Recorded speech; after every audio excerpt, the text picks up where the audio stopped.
Welcome to the Village Oak Tree Special Edition once again.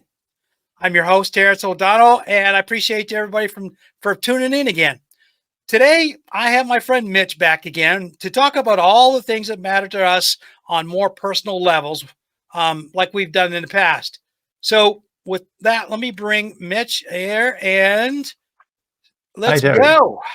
How are you? I'm doing fine. So, like I said, I made some notes. So, everybody in the world knows about Hurricane Helene that just ripped through your neighborhood, Correct. and it did a lot of damage, but not down, not necessarily where we are. And I say that simply because you know it's Florida.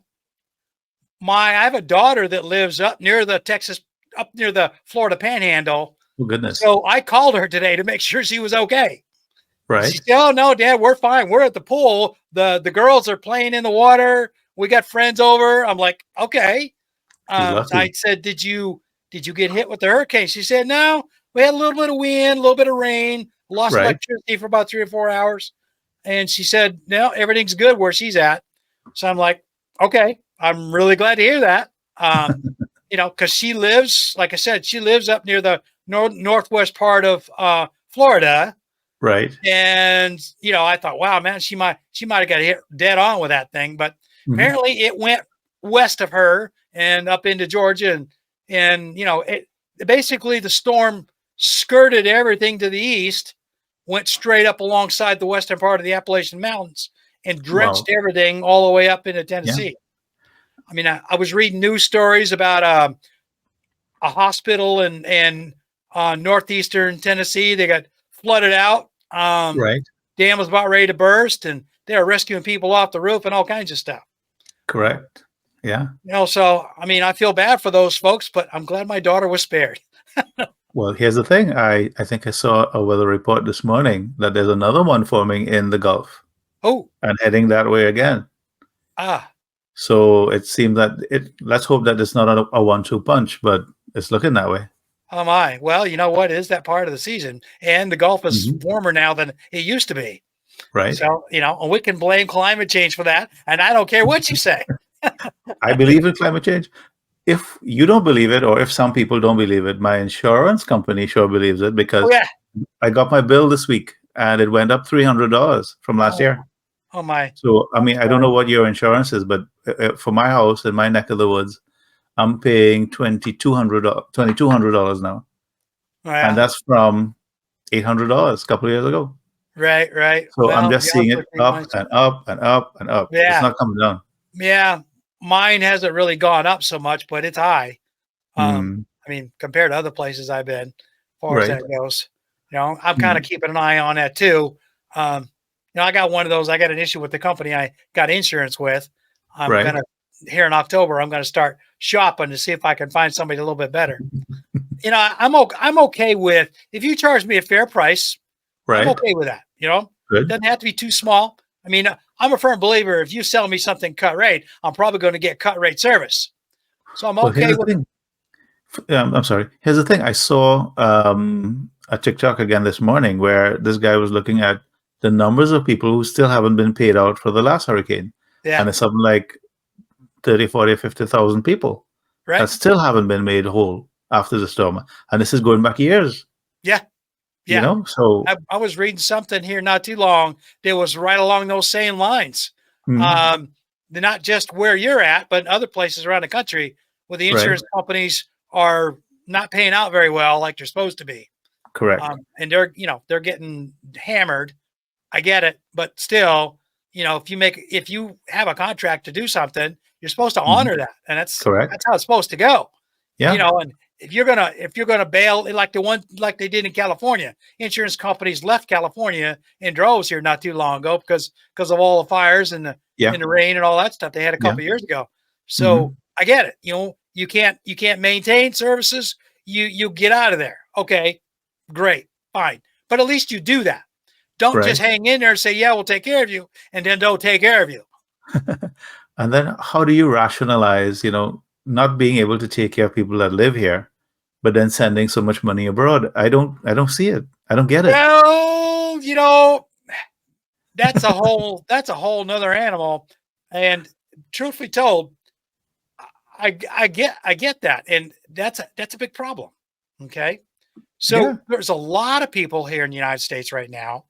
What the latest poll as of yesterday or the day before, we're still sitting at somewhere between 60 to 70% of the American population are now dead set against sending any more money overseas to pay for these wars, correct. and we're still doing it. I Okay, don't get it. well, I get it. I know why we're doing it, but it has nothing to Help me do with the understand American it. people. You can help me understand it because I just can't figure it out. It's called politics, as in Right? getting paid to be a politician. Okay, and I've said this several times throughout the year here. I started looking at it back last year, right after October 7th, and I published a piece back in November on Substack. I think even on Medium, but mostly on Mhm. Substack regarding the money. Okay, Right. it's all for the most part. It's all about the money, and you have to understand that here in the United States, the Israel lobbies own the majority of the American politicians. Democrats mostly, but a lot of Republicans.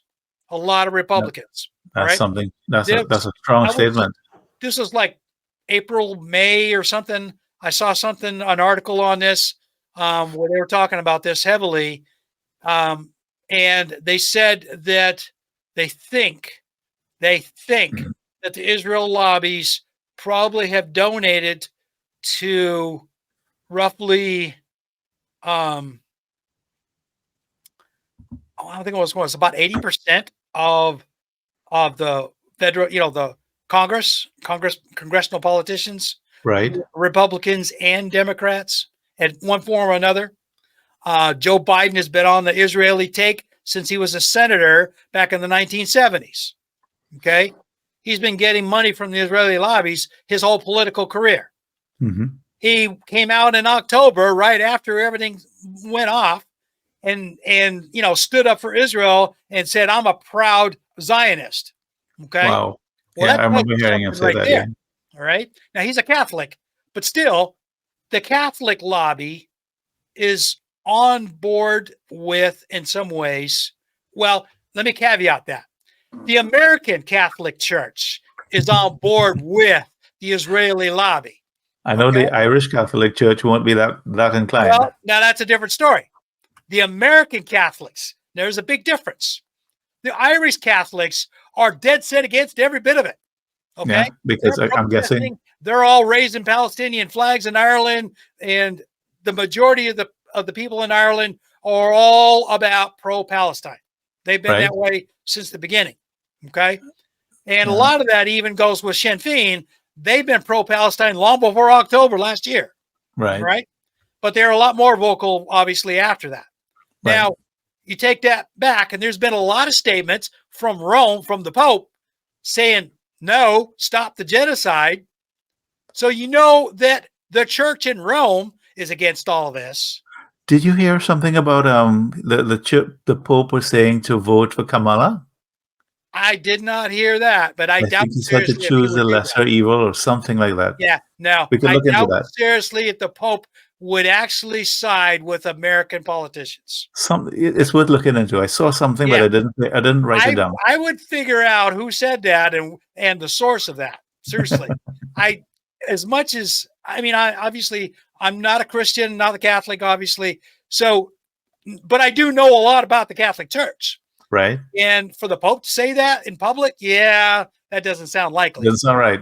No, because he he'll side against human rights. He has said he's made a lot of public statements, and since he took the pulpit over there in Rome on human rights issues across the world. Okay, Right? South America, Europe, and now the Middle East. He does that a lot. Okay, but politics, no, no, he doesn't get involved with people's politics. Right. Okay.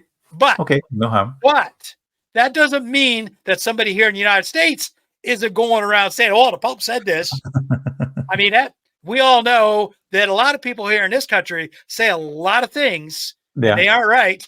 A lot of Hmm. misinformation, and I use that term loosely because truthfully, it's not misinformation necessarily. It's just bald faced lies, all because they can get on the internet and they can say these things, and very few people are going to slap them down and tell them no, Well, I mean, especially if it's something these days now coming from the right wing, what I call right wing religious sects. Okay. right, There's a lot of extreme Catholics in the United States who don't necessarily agree with the Pope on a lot of things. There's a bishop up in Wisconsin who's been very vocal about a lot of that stuff, and he's been slapped a little bit by Rome, and he doesn't seem to care.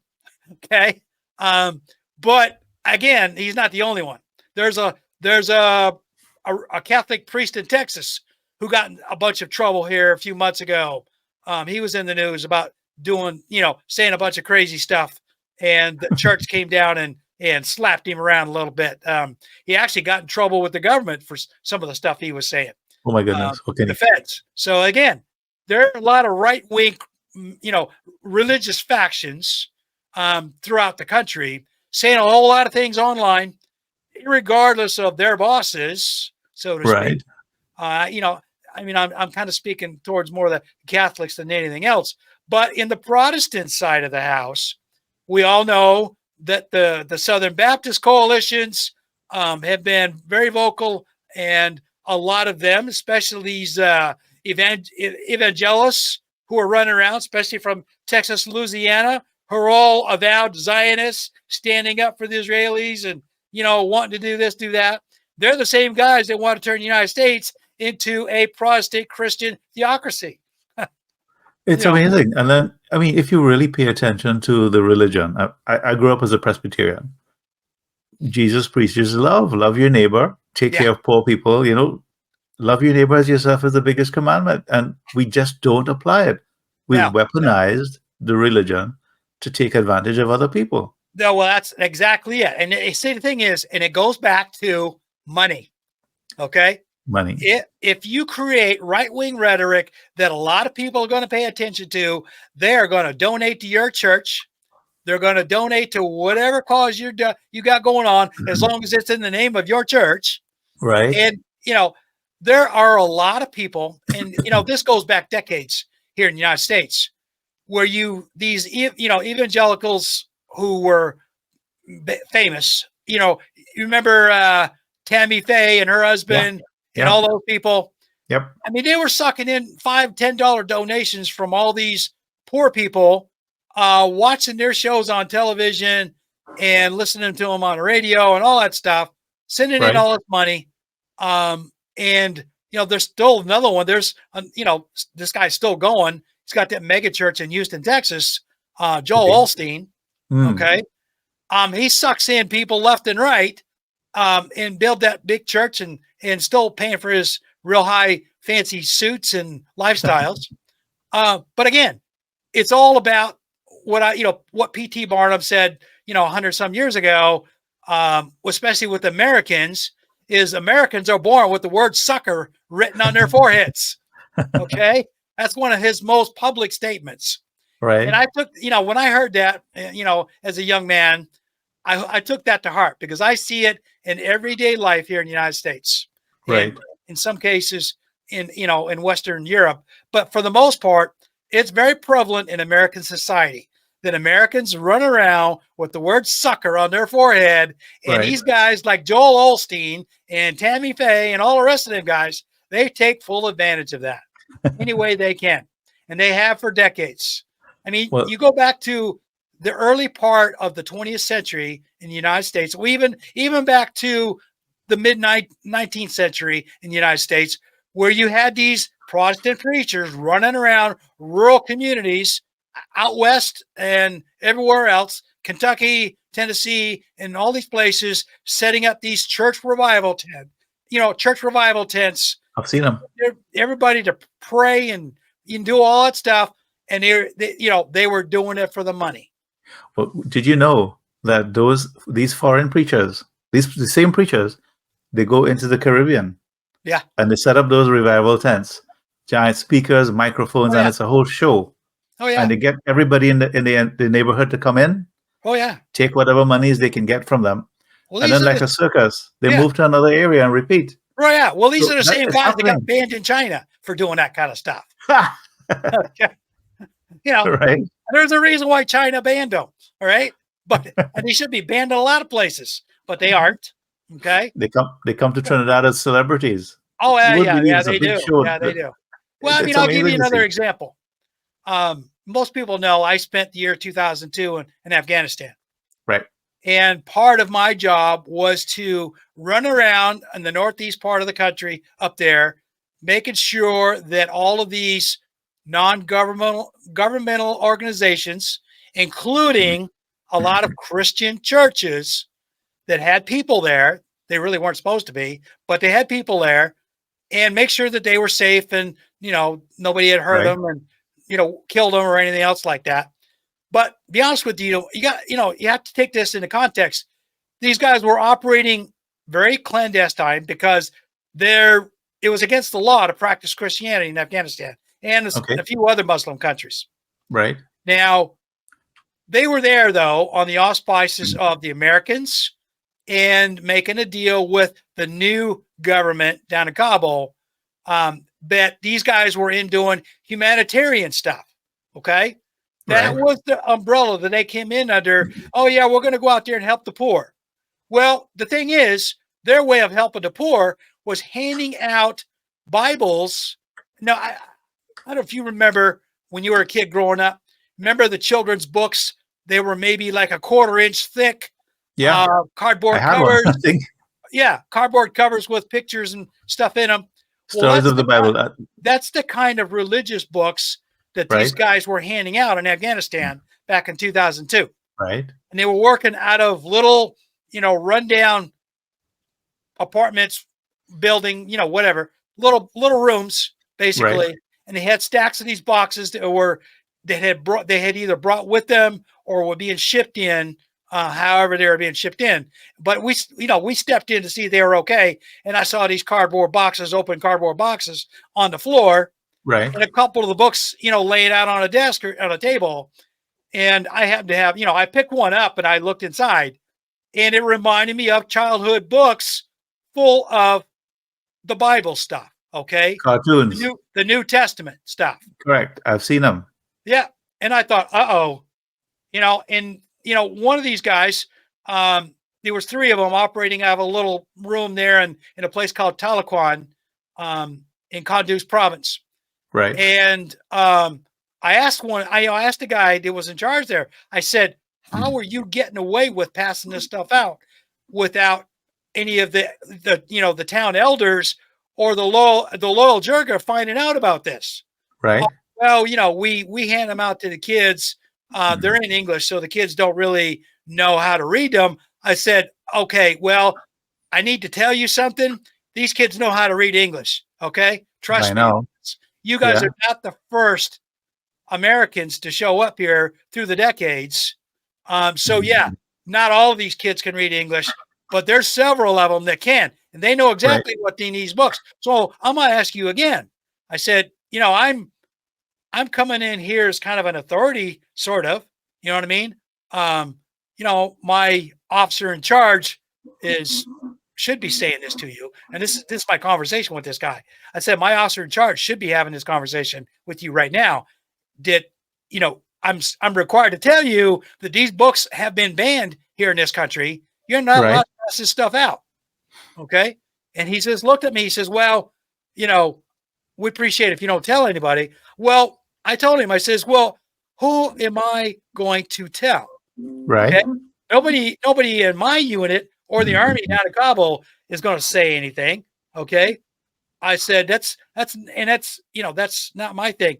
I said, I'm just telling you that here in Afghanistan, what you're doing is against the law, and I'm going to let it go. I said my piece. You take that for what it's worth.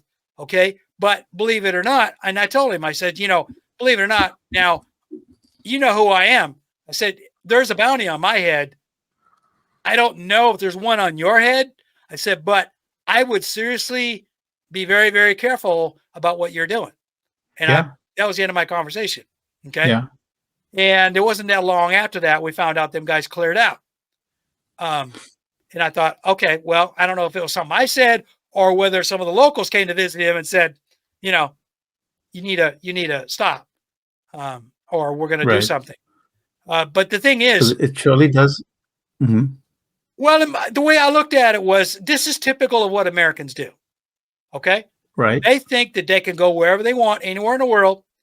And because they're Americans, they can do whatever they want, say whatever they want, and everybody's going to listen to them. You see, that has been the way it's been going, but it can only happen because they have the strength of the dollar. The money again Right. allows them to give donations, to build a bridge, to build whatever, Right. and more or less get people hooked into using the US dollar, which is Yeah. their objective. But as the money has been weaponized, Right. and you find other countries moving away from it, the ability for us to manipulate people in various ways, including using religion, that's going to Mhm. go away. Yeah. And I don't know what's going to Well, become of I'll us. give you another story, just as an Yeah, example of just exactly that. The American dollars in mm. Afghanistan were not welcome at all. I Okay. read that Back, they back, outlawed it. back in down 2002, they were not welcome at all. And I didn't realize how bad it was. We had not been there very long. I think we'd been there maybe about a month.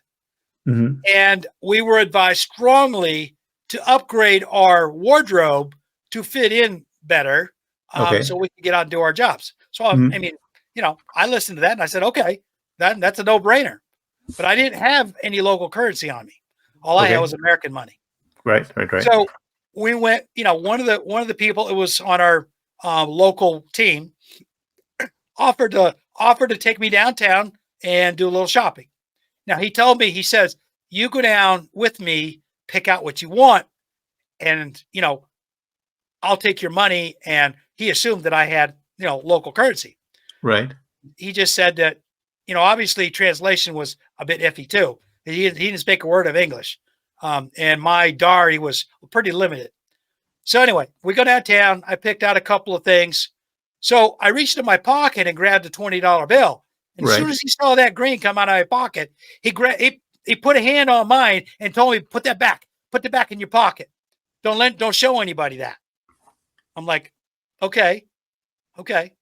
He said, is that, then through the translator, he asked me, he says, is that the only kind of money you had? And I said, yes, for now, that's all I have. He said, okay, no, I'll get this for you and you pay me back later. And I'm like, okay. Okay. So I did that. Okay.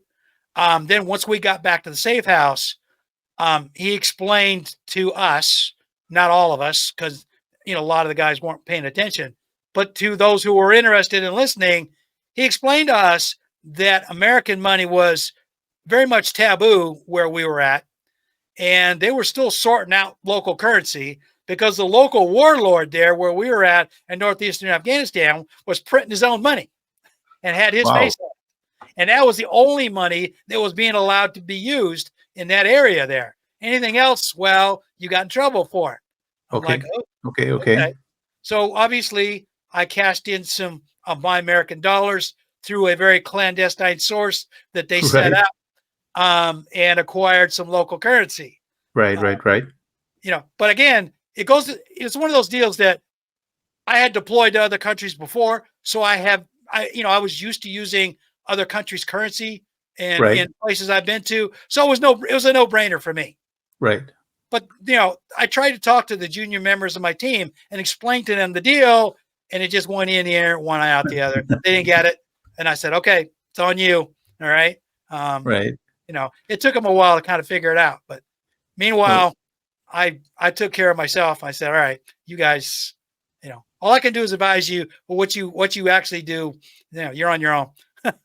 yeah. Well, I'm looking at the way the US dollar is being, uh, It's going to get worse. it's being sidelined, right? People are trying to get rid of it. Well, I was watching something this morning. Japan is selling off a lot more treasury bonds. Yeah. China is selling a lot more treasury bonds.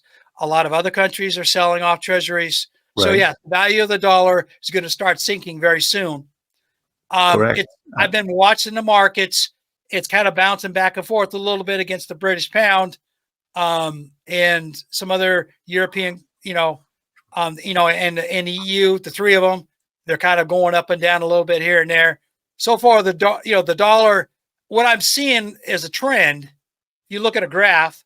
The dollar is steady where it's at right now Mm-hmm. for now, Mm-hmm. but it's not gaining.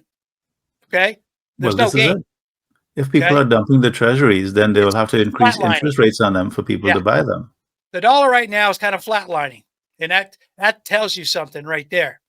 And Um, then if other people, the minute they get that alternate payment system in place, yeah. I think we'll have real problems. Well, I was watching something the other day about that. The BRICS people have backed off on that. It's going to be a Oh, while okay. before they get that online. Okay. Uh, they're going to work really, really hard though on this bridge thing that they're talking about. Yeah, Enbridge. They're going to set up an alternative to the SWIFT payment system so Right. that they can use local currencies without having to run through American exchange Banks systems. and all that. Yeah. Right? So that eliminates a lot of costs for trade costs between countries. And secondly, they can trade in their own currency and not have to worry about dollars, which again is going to make the value of the dollar go down because now they can divest themselves of this trade currency that they've had to have. That the United States has forced on countries around the world. Right. That's going to go away. There are a lot of countries that can afford it are starting to go back to a gold-based monetary system. Well, They're that's up what I gold like crazy. understand. This payment system is going to be gold backed. Yeah, yeah. So it's So going to be yeah, rough for us. It's going to take a long, quite a Couple while, of years. a couple, 2, 3, 4 years or so before all this stuff really hits hard. But it's coming. But when it does, Yeah, when no, it no. The does United it, States is going to be in big trouble. it's just going to be a big trouble because I can't see them being able to afford to have all these bases around the world. Well, not just that. The Uh-huh. big thing about it is these, delivering billions of dollars to people like Israel and Ukraine, that's going to have to stop. We can't fund that Right. stuff anymore. Right. Mm-hmm. The military industrial complex in the United States is going to have to go on pause. Right. Because the way the system works is these companies are private companies, but they work for the Correct. government. Okay. So they manufacture arms for the government under their specifications. Right. Now, if they sell to a foreign country, some of those specs change. All right. Right. But the way it works as far as payment goes is that if a country says, hey, I want to buy XYZ from an American company. So the company sells that with permission from Congress and or the president to this country. Right. Then the United States government pays the company. Right. Right. So it's not a direct sales per se. So Okay. these companies are building this stuff. They're getting paid by the foreign entity for the material. Okay. The United States is subsidizing that. Mm-hmm. So these companies are making it from basically two sources. Right. They're getting paid by the federal government to build stuff. Right. Yeah. And they're getting paid by these foreign countries and or private whoever they are in the world to build stuff for them based on technology. Okay. And it's been that way for decades. But you see, there's some trouble with that because if a private company is building something for the government, they might be incentivized to build a few that are very expensive and can be exhausted really quickly in a war scenario. There you go. So well, that explains. So here's the thing. Exactly that. Right. So the United States right now has severely depleted their stockpiles in sending this stuff overseas. Right. Right. There's a few months ago, there was a bunch of stuff in the news ever so briefly that the 155 millimeter artillery shells were so depleted so badly in the United States that our army didn't have enough. Oh my goodness. Yeah. We had basically depleted our own stockpiles to send to Ukraine. And there was a big problem also with the manufacturing because we couldn't make them fast enough. Well, keep in mind that we have to pay minimum wage plus or whatever. Well, supply chain costs, tariffs. So it's going to be expensive to navigate that. Yeah, all of that. Okay. So it's becoming very expensive to manufacture this stuff. And then this was back again, April, May, June, something like that. there was an article that came out one of the overseas newspapers that over in Ukraine, they set up these Patriot missile systems and they were misfiring. They weren't working. So the Ukrainians were complaining about the junk American equipment they were getting from the U.S. And they have to pay for it. And they have to pay for it. Yeah, of course well, here's the thing. Ukrainians haven't paid for anything. They haven't had money for decades, but everything's on promise. All right. Yeah. They're so indebted right now for all of that stuff that we have sent them. And the American government has to know this, that Ukrainians will be like forever trying to pay that stuff back if they ever do. And that's one of the things that the Americans are afraid of, because if the Ukrainians lose this war over there, they're not going to be able to repay that. Because if Russia comes in and takes over the government, sets up one of their puppets in there in Kiev, then forget about any debt repayment to the United States. That's going to stop right then and there. Correct. End of discussion. So the United States is going to be out all that money. It's going to be out all of that equipment, because none of it's going to come back to the United States unless they can manage to, run with some of it and get back across the Polish border. Okay, ahead of the Russian, ahead of the Russian takeover. But they're going to leave. And I will say this: every battlefield that the United States has ever left, okay, from Afghanistan to Iraq to Vietnam and now Ukraine, we have left so much equipment behind to be scarfed up by whoever came in and filled the boots in behind. The Taliban came in and scarfed up a whole bunch of leftover equipment that the Americans couldn't take out in time. My goodness. Okay. It happened in Iraq the same way. We left a ton of equipment in Iraq when we left that place, stuff that we could not get across the border back into Kuwait. So we ended up leaving it behind, and the Iraqis scarfed it up. ISIS got a bunch of it. Some of the other militias over there got a bunch of it. And obviously they can't get spare parts for it, but they're going to use the heck out of that stuff until they can't anymore. Bottom line, they got a bunch of American equipment over there that they're using until they can't anymore. And here's another thing I learned from the Afghans is they're really, really, really good at fixing things. Okay. I give you an example. The first 2 vehicles that we used when we first got to Afghanistan in 2002 were a couple of cobbled together, patched together U.S. Russian Jeeps left over from when the Russians had invaded Afghanistan. Okay. And they were working. And they were working just fine. Now, granted, they needed a little patching here and there. Whenever there was engine trouble, they would run it over the bazaar, come back a few hours later, it'd be all fixed and ready to go again. Okay. But we used those Jeeps probably for a good 6 months while we were there, until one of them gave out completely. I mean, we put a lot of miles on them things. But I mean, can you imagine these Russian Jeeps were like the old American Willys style Jeeps, very similar. I don't know them, but go ahead. So I was like, okay, but I mean, that's typical in the Middle East, because that's Afghanistan. But you got to understand, the Iraqis do the same thing. And anywhere else that we left equipment behind, like Humvees, MRAP trucks, what have you, the Iraqis are going to use every baling gun, baling wire and bubble gum fix they can to keep them things going for as long as they can.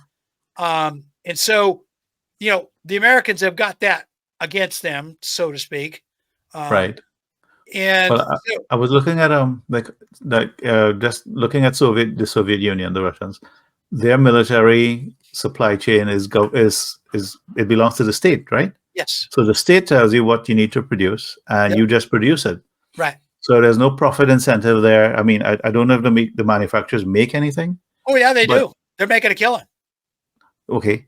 So you understand, the Russian system is very similar to what the FDR did to the United States in World War II. Okay. They nationalized all of the industries in the United States in World War II, and they paid the owners of these factories with war bonds and treasury and all kinds of stuff. Right. The Russians are doing the same thing right now. Interesting. Okay. It's not exactly like that, but it's very similar. But they can produce the hell out of. Yeah. Well, the way Russia's paying for that is they're selling oil to India and other countries. China, that are not sanctioned by the U.S. And of course, India is paying for the oil and then selling it back, selling it to the Europeans. And At a markup. yeah, and that's a whole other thing. But the idea is that Russia, though, has set up backdoors, so they're selling oil, they're selling all kinds of manufactured goods to China, and so on and so forth. And Russia's right now, their GDP is going through the roof from all of this. I read that. Right? I read that. So they're not hurting, right? So they can nationalize their military-industrial complex just fine. Right. And they're paying for it with oil, selling stuff to China, and so on and so forth. They're not eating up the treasury like the United States did. See, they're making it work, and it's working well for them. The United States, on the other hand, it goes back to what I was saying earlier. The United States has got all this equipment that they sent to Ukraine, and they're going to lose a bunch of it if Ukraine loses the war, which we know they will. Yeah, they're going to lose the war. I don't see how they can win. No, it's just a matter of time. It's a matter of short time. They're running out of people. They're running out of people. And the United States is slowing down on some of the money right now. They're seeing the end at this point. So a lot of that support is starting to slow down. Zelensky was in the United States trying to sell his victory plan last week. And from what I understand from some of the independent news feeds, it didn't go over very well. Oh my goodness. Yeah. So I wanna ask you a funny question. Do you think Zelensky has a Motorola pager? Not now. Nah. Yeah. Here's the thing about that is that little episode in Lebanon went worldwide. Okay. That's insane, though. The electronics industry across the world sat up and took notice of that. And I'll bet you anything, there's a whole lot of pagers and walkie-talkies that got dumped in the trash and probably got dumped in a burn barrel somewhere. Yeah. And everybody stood off and just to see if they would explode. Yeah. Right. Yeah. I heard something yesterday that they only set off 1,500, but they actually had 5,000 of these that they set up with the PETN explosive inside. Right. So now everybody's wondering, well, if they only set off 1,500 of them, what happened to the other 3,500? Where are they at? From what I understand, they went into the stream of commerce. It wasn't that they targeted these people to have them. They may have bought most of them, but the rest were sold. And now you see why there's a worldwide panic right now. There's 3,500 missing pagers and walkie-talkies floating around out in the world right now that likely has got a little load of PETN explosive inside. And nobody knows where they are. I wouldn't want one. Right? Nobody wants one. Nobody wants You're one. right. Yeah. So see, they're all going to get now you have to start asking yourself, okay, would our government do that to us? Our government. I hope not. Yeah, no, our government won't do that to us. That much is sure. Will they protect us? No. So if there's any of those compromised devices here in the United States, then does the United States going to do anything about it? No. Okay. They're so focused on foreign policy right now, they're not paying attention to what's going on inside their borders. That's fascinating. So you have to ask you, well, the only reason they probably aren't set off is because, one, we're on this side of the ocean, and the Israelis had to be Okay. within a certain distance in order to set these off. Okay. I don't know anything about it. So. Almost like having be within some kind of radio range of this. Okay. Some kind of radio signal. Okay. Interesting. So you can't bend a signal around the earth that far to reach anything here in the United States from Israel. All right. That's interesting. But that still doesn't mean that there aren't some of those floating around the United States somewhere. Right. And well, we don't know. Yeah. And if I had any doubts whatsoever about a walkie-talkie or an old school pager like that, it was in my house, I'd be putting that in a burn barrel like right now. Yeah. That's something. Yeah. But the concept, though, is to get devices into the hands of people that you want to, if not hurt, monitor. Right. Right? So why wouldn't they try to do that in the U.S.? Not to hurt anybody, but to monitor them. So backdoors. Well, now you got to understand. That sort of thing. Here in the United States, The NSA here in the United States has the ability to hack every cell phone in the country Okay. and in Europe. Okay. Now, I'm telling you the truth because Eric Snowden No, blew the yeah, whistle on that stuff back a couple days, however yeah, many years ago. right, right. And Angela Merkel and company over in Germany I found remember out hearing about it. that Obama was monitoring her cell phones. Yes, Uh, I yeah, remember that. yeah. Well, that was quite a big deal back then. Well, Hmm. guess what? The Hmm. NSA has never stopped doing that, all under the auspices of the Patriot Act. Okay. Right. So George Bush initiated that, right after 9/11, and that has never gone away. So the NSA does have currently, right now, the ability to hack into every cell phone in the United States and likely Canada too. Oh my goodness. Yeah. Let me give you a quick story. I went to my phone company and they told me I was trying to replace my phone to upgrade the phone. And they said that every year I get so many credits. Mhm. I had enough credits to get an 8-inch tablet for free. Okay. So I looked at it. It was cool. It was a nice Android tablet, free. They just gave it to me. They gave me a SIM card with it, Huh. and I needed to pay like $5 or $10 to get the service on there. Right. So I took it home. I'm looking at it. I thought it was cool. I have a free tablet, right? It's Yeah. not the best. It's not fast or anything. It's a little Right. bit slow, but it works. And then right after that, a bunch of pagers and laptops blew up in in Lebanon. So I'm looking at this free tablet and I'm saying to myself, do I really need another tablet? Do I trust this tablet? Why is it free? Well, I'd You say know, there's no explosive in it. I will tell you that much. I believe You that because okay? anybody could repair Right. those. You don't need to worry about that. But is there some sort of a listening device in it? Why is it free? Yeah. Well, ask yourself that question. I Is did. there some sort of small microchip in there that is listening to your conversation wherever you're within close proximity? And remember, it's not just Wi-Fi. It has a SIM card in there, Yeah. so it can broadcast Ah, everywhere. that's right. So That's I'm right. looking at this thing and I'm saying, do I want to? I'm not doing anything wrong, but Doesn't why is matter. it free? It's bugging me. It's like I kind of nobody gives you anything for free. Yeah. Well, part of it is sales gimmick. I guess.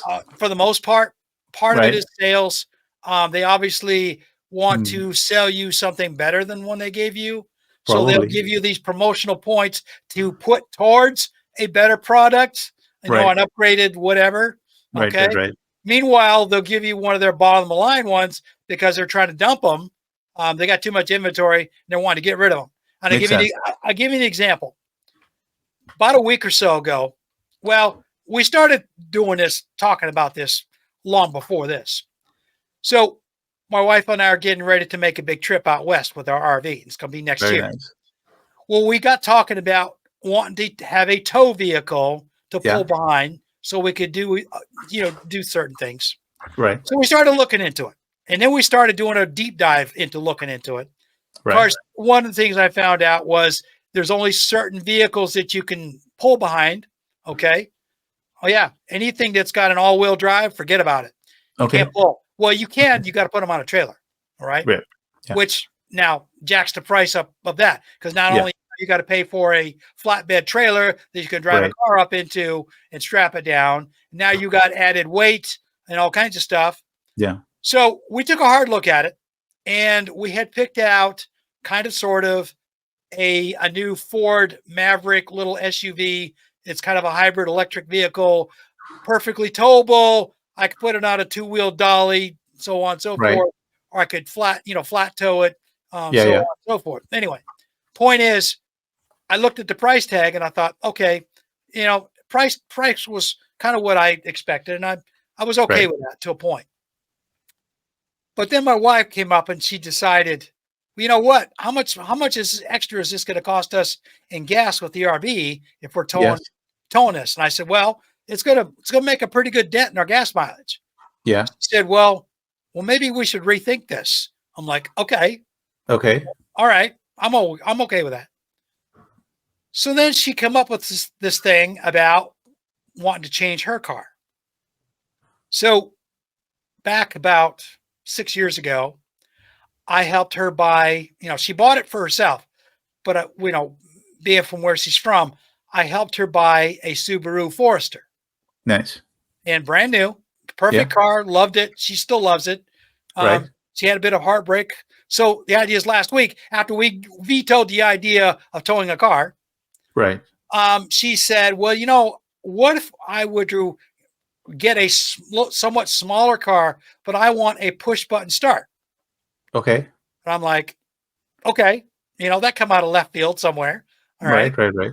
I thought to myself, all right. So we went to local Subaru dealer where I Right. live, and they were all about, helping us out. Turns out the salesman sold my wife a 20, you got to understand, we bought a 2024 model, but it's Right. considered last year's model. Yes. Okay. So it was excess inventory. They were trying to Right. unload it. Yeah. They told me that, I don't know how true this is, but their sales volume had been low lately. So they were anxious to make a deal. So they gave her like a top of the line trade in for her Forester, which was Right. in immaculate condition, and had an extended warranty on it, all kinds of stuff.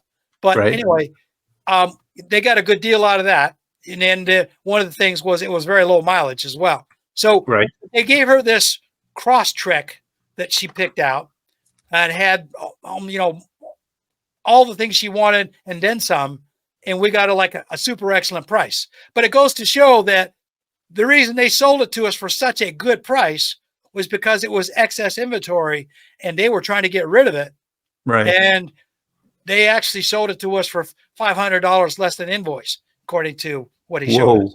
That Because tells they you were, how much money they can make from these things, isn't it? well, yeah, but the other part of it is how much they're wanting to get rid of it. Okay, Yeah, because make they'll room have to for store it. next year's inventory. Yeah. So I Yeah. told Yeah. myself, this goes back to the same thing with your iPad cell phone business. Yeah. All these companies, especially in the United States, they do that all the time. They got a Okay. bunch of excess Okay. inventory built up. They want to get rid of it. They don't want to dump it.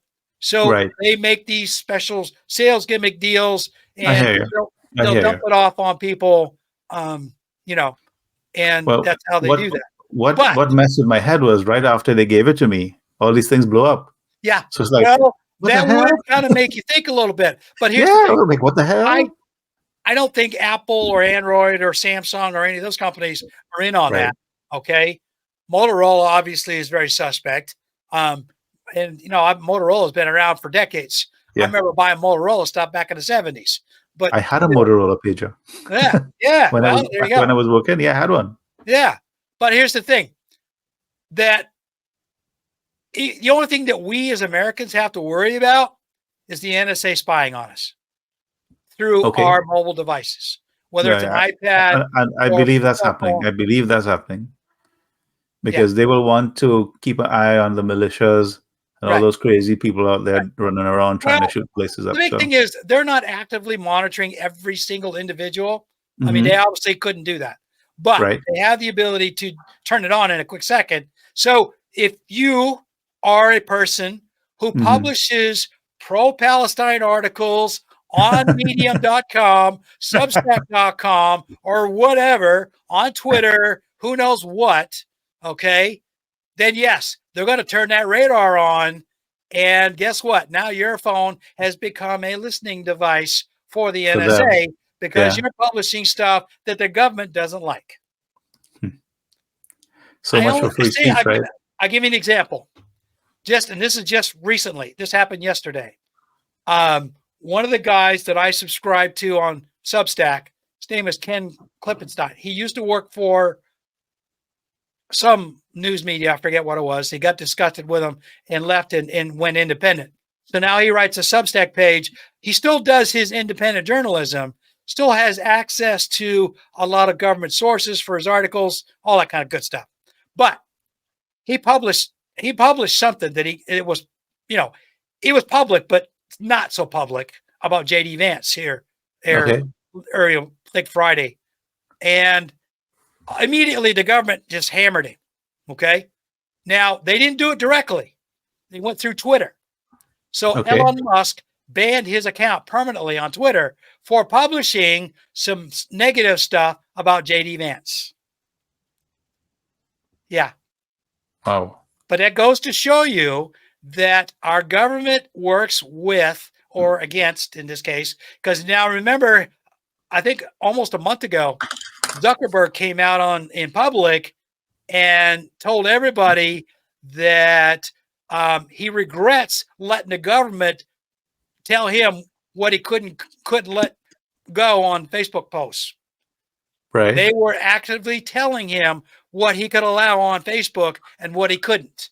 And he regrets letting the government do that. And I'm like, okay, well, I sort of kind of knew that was going on, but I didn't realize how bad it was until he went public with it here about a month ago. Okay. Well, yeah, I mean, we live in the country, so we expect some amount of surveillance, I suppose. Well, you know what? I get certain amount, like you just said, but the fact that right now everything we look at, everything we say and do right now has the ability to be monitored passively without us even knowing about it by the government.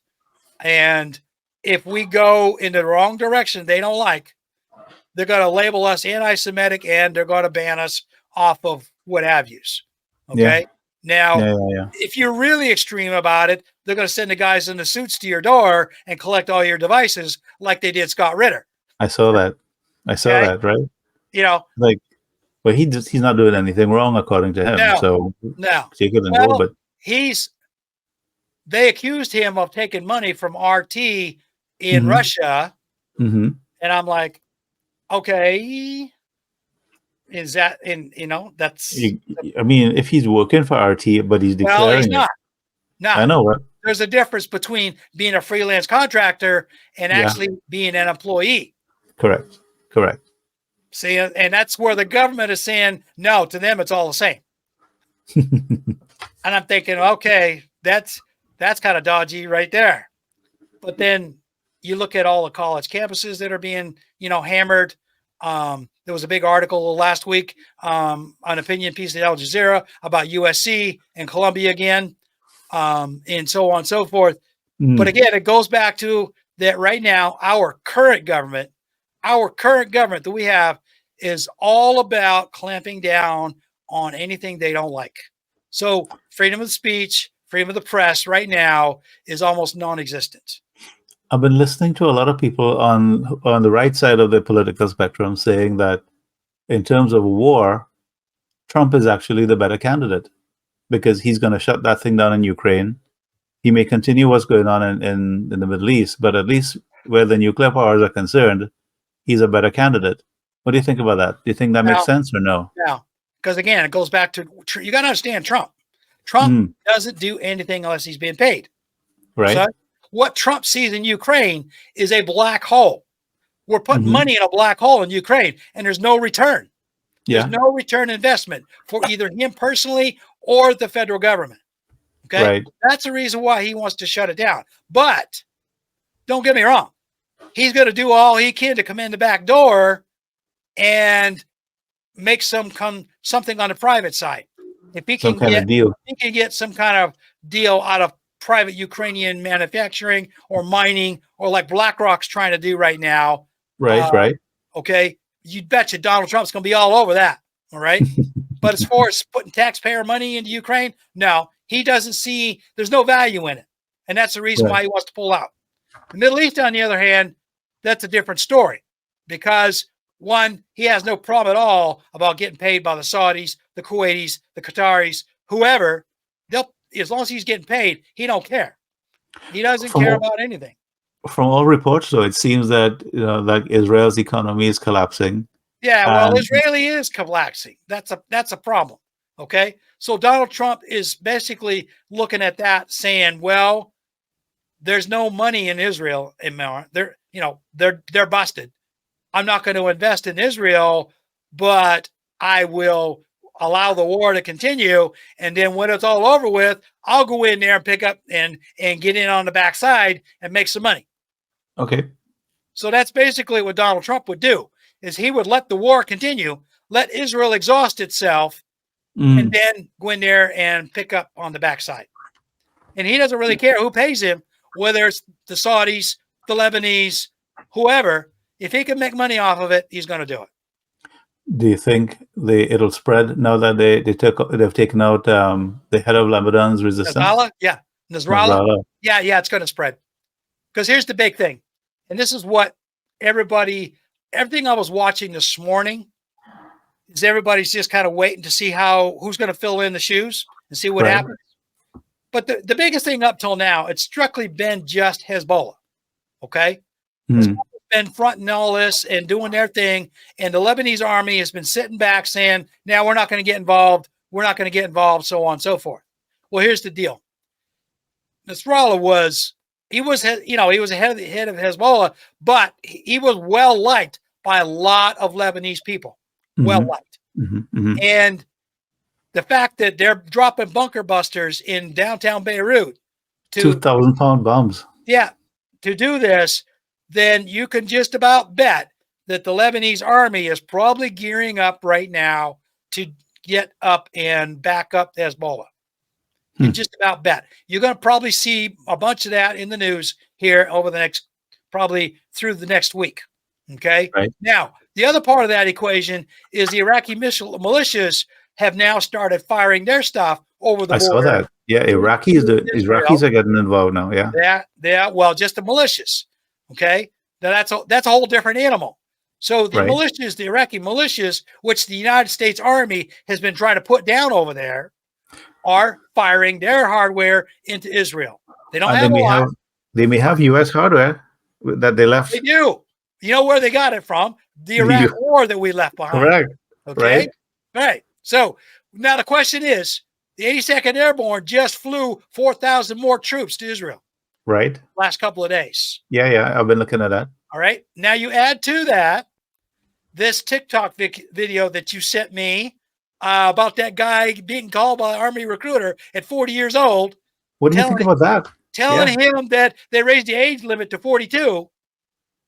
And I'm thinking to myself, oh, that's a game changer.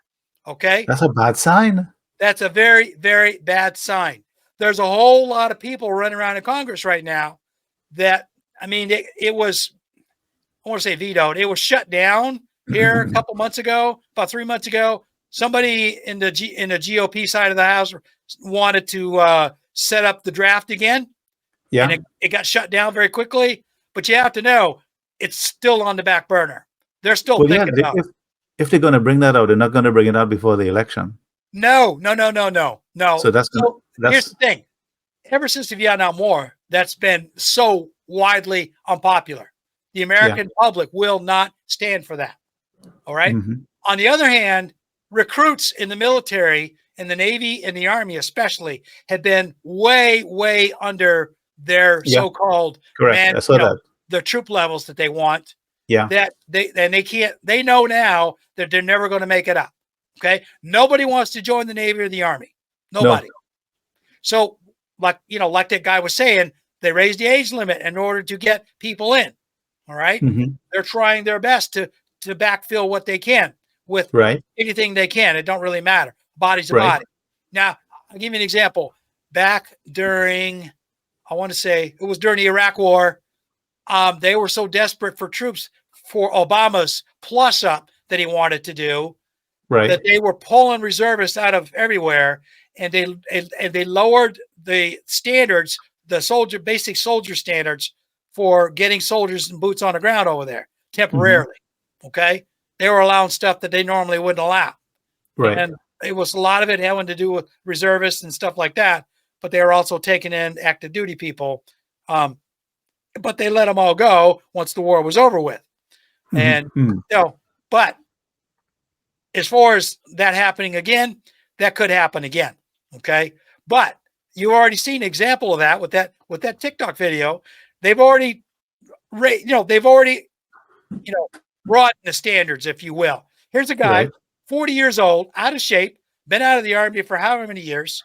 Okay. And an ex-con.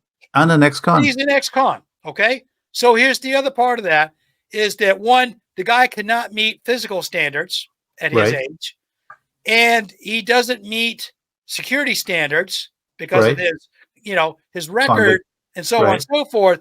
And yet they are, they have to know this. They had to do their homework on this guy before they Right. even called him. Yet they are calling guys like this. So you Isn't have that to ask fascinating? yourself, That's what's going something. on in the background that the American public's not being told right now? But the army is gearing up, Yes, yes, right? The army they is are. gearing up.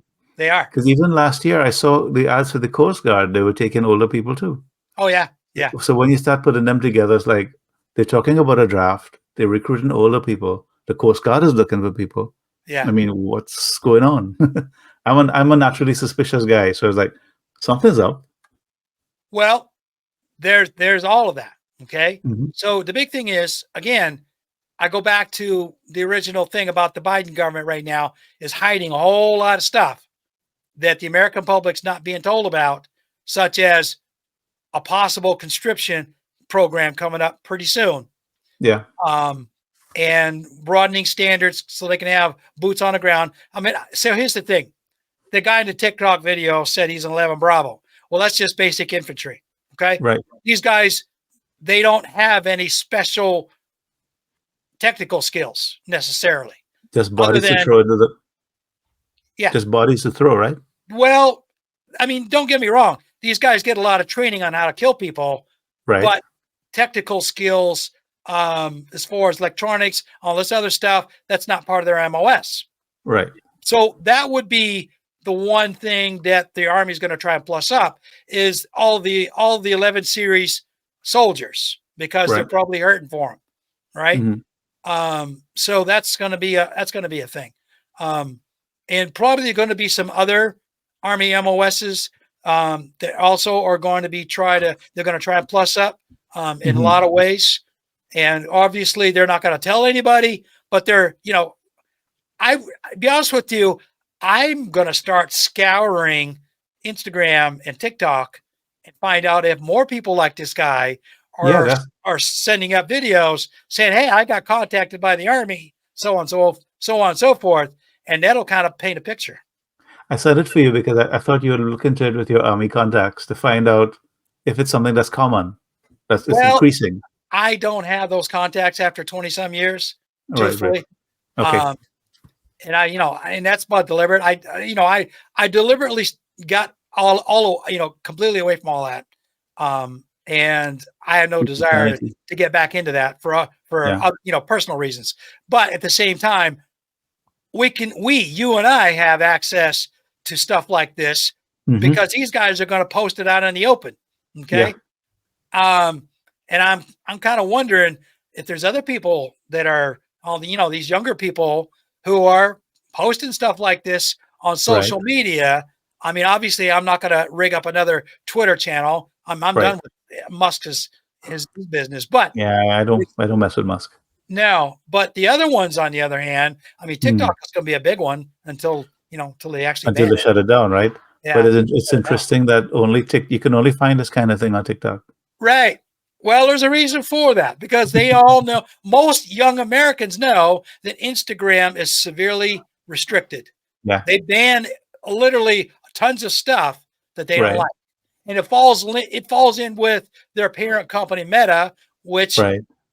Zuckerberg does this basic umbrella under the Meta umbrella, which Facebook, Instagram, and whatever else he's got, they whatever media restrictions he's putting on his stuff applies to all his subsidiaries. So Instagram is kind of iffy.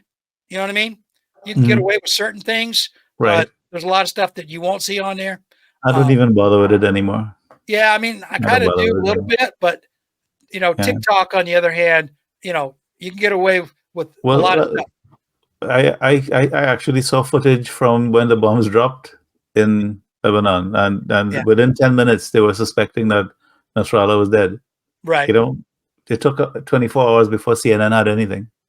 Well, I So watched I watched a bunch of stuff from TRT and Al Jazeera early mm, this morning, right, and it took even them that took they were within a few minutes. Everybody was speculating that it was yeah, done, yeah, but it took several hours for them to confirm it. yeah. TikTok is better for news on the ground. It really Oh yeah, is. yeah, It yeah, really, really is. I do look at a little bit too much of TikTok. right, I, yeah.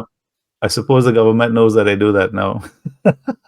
Well, there's that possibility. Yeah, there's that. Depends on what kind of device you're using. Yeah, yeah, iPhone, iPhone. So I'm yeah. wondering though if China will fill that gap, because I've been hearing a lot of people in the Middle East are not buying anything Western made now. Right. I know they will. Huawei is Huawei, coming in on the back yeah, door hard now. yeah, Their stuff is Africa right now. They're buying Chinese technology like crazy, and they're right, dumping Western stuff every which way but loose. And you're so, right. You're going to find after this episode in Lebanon that they're going to throw all that anything to do with the West. yeah. You don't care where it's made, Taiwan or what have you. But if it's got a Western name on it, it's going to get dumped, and they're going to backfill with Chinese gear. That's something, huh? Yeah, Isn't yeah, that something? right. Well, I We're mean, shooting Hamas. ourselves in the foot.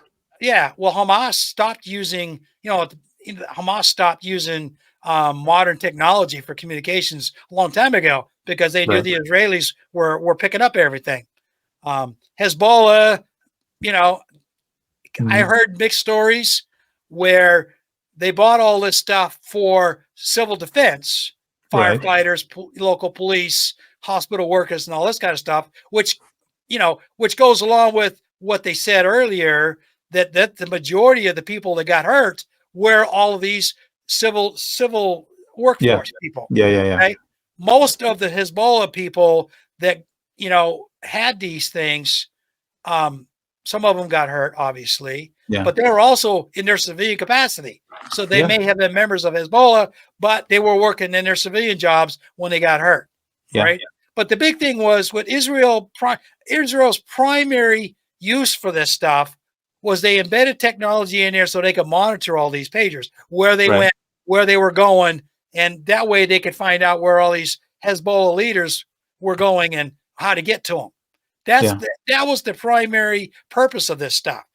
Having a little bit of PETN inside was just kind of like icing on the cake.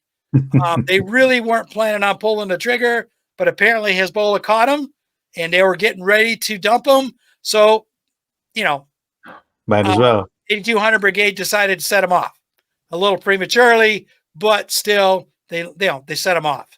I was looking at a video with Scott Ritter this morning, and he was saying that they're dropping these pamphlets with QR codes on them. Yeah. Did you see that one? Yeah. And then if you scan the QR code, it downloads your data to wherever, and it targets your phone.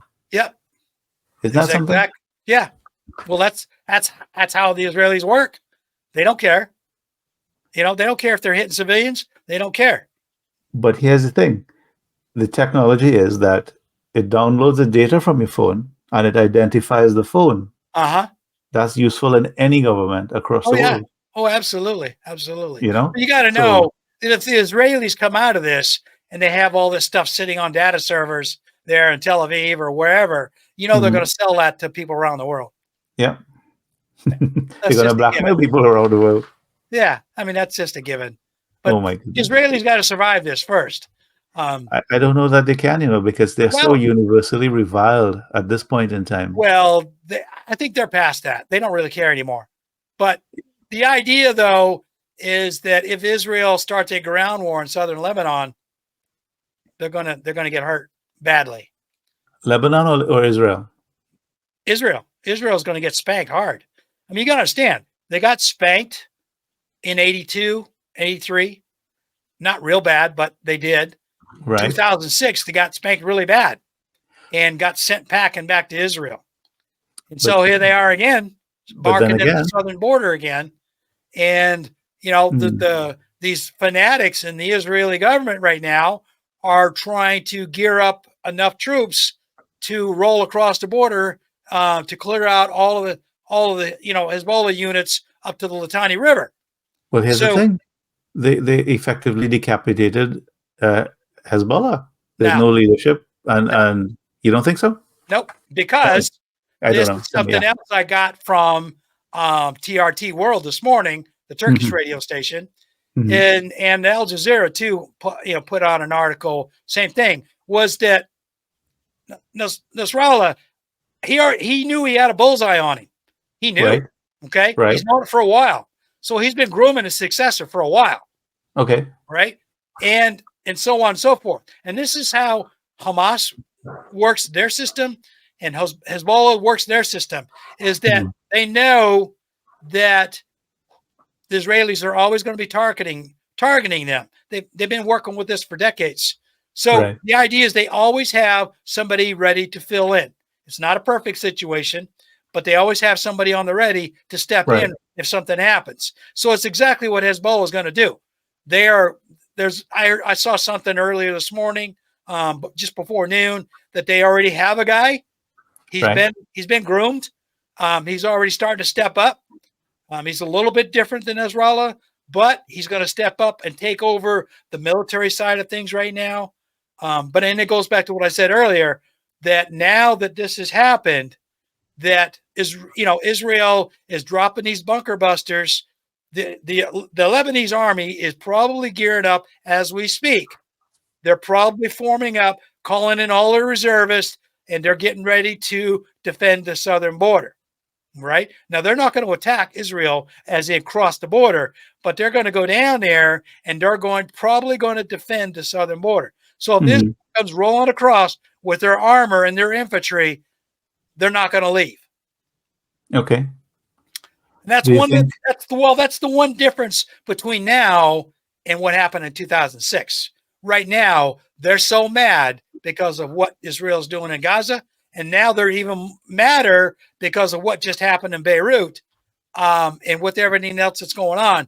And the more extremist, and they don't have to be real extreme, just the somewhat really off-center extreme Hezbollah and the Lebanese government officials, they're foaming at the mouth right now because it's not the fact that they took out Nasrallah so much. It's the fact that Israel used these bunker busters to decimate a population center in Beirut. I think 6 buildings. Yeah, 6 buildings. And he killed, they're getting close to 1,000 casualties right now. And Israel has not stopped bombing. 1,000? Yeah, they're getting close to 1,000 casualties, civilian casualties. Yeah. Okay. So basically what they're seeing is Israel is coming in and trying to do to Lebanon what they did in Gaza. Okay. With carpet bombing and everything else. And so Lebanon is basically, as a whole, is getting ready to gear up and say, all right, you're done. Okay. You need to stop. Okay. And so they're going to start, Hezbollah is going to start breaking out the big stuff, which they haven't done so far. But they're going to start breaking out some of their bigger artillery, and you're going to see a lot more strikes inside Israel here, probably in the next 24 to 48 hours and going forward. And again, you're going to see probably a reserve call up from the Lebanese army to go down there and defend the southern border. But you see, the thing is, if it is that Hezbollah has enough ammunition and recruits to defend the border there, the U.S. will probably get involved because they already are. So what's going to happen? Troops, right? Well, here's the thing: the United States has sent a brigade of the 82nd Airborne to Israel, but that's as far as they're going to go. They're going to defend Israel from any case the Lebanese army comes rolling across the southern border. They will do that, but they're not going to support Israel rolling their army across their northern border into Lebanon. Okay. I just said he's not going to do that, and you have to know that that's probably the way it's going to go down. Okay. The rules of engagement right now is for the 82nd to get in there and defend sovereign Israel territory. Bottom line, that's it. That's going it's going to be. But here's the other thing. Iran right now is starting to gear up. Okay. Iran, yes.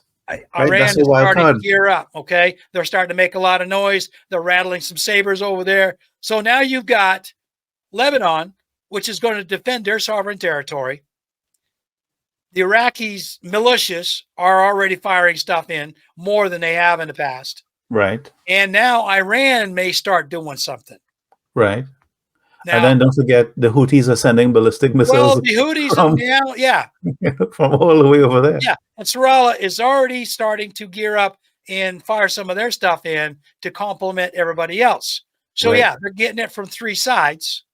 So you're going to start seeing probably more strikes on the Iron Dome. That's not in the Iron Dome is not going to get them all, and you're going to see a lot more strikes on military infrastructure within inside of Israel here over the next few days or so going forward.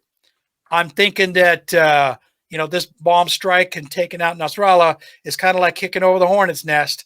I think so. I think They so. were waving the wand around and stirring them up. Now they've actually kicked the nest over, and they're all going to come out and start stinging. Well, the thing is, I keep hearing from other commentators that Israel's goal is to draw the U.S. into a war. Right. So that's where we're heading.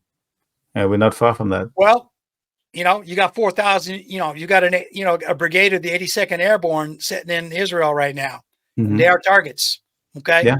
They are targets. If you're boots on the ground, you're a target, whether you're doing anything or not. If you're just, setting up GP mediums and GP larges and camping out in a desert spot, setting up a bivouac somewhere, you're a target. You're a military target. So, once the stuff starts coming in over the border, those troops from the 82nd Airborne, there's a good possibility they're going to get hit. And I'm super curious to know what Russia has been giving to Iran, because I know they had some conflict recently. Air defense. They didn't want to give them the good stuff because Iran was saying that they may join some Western alliance.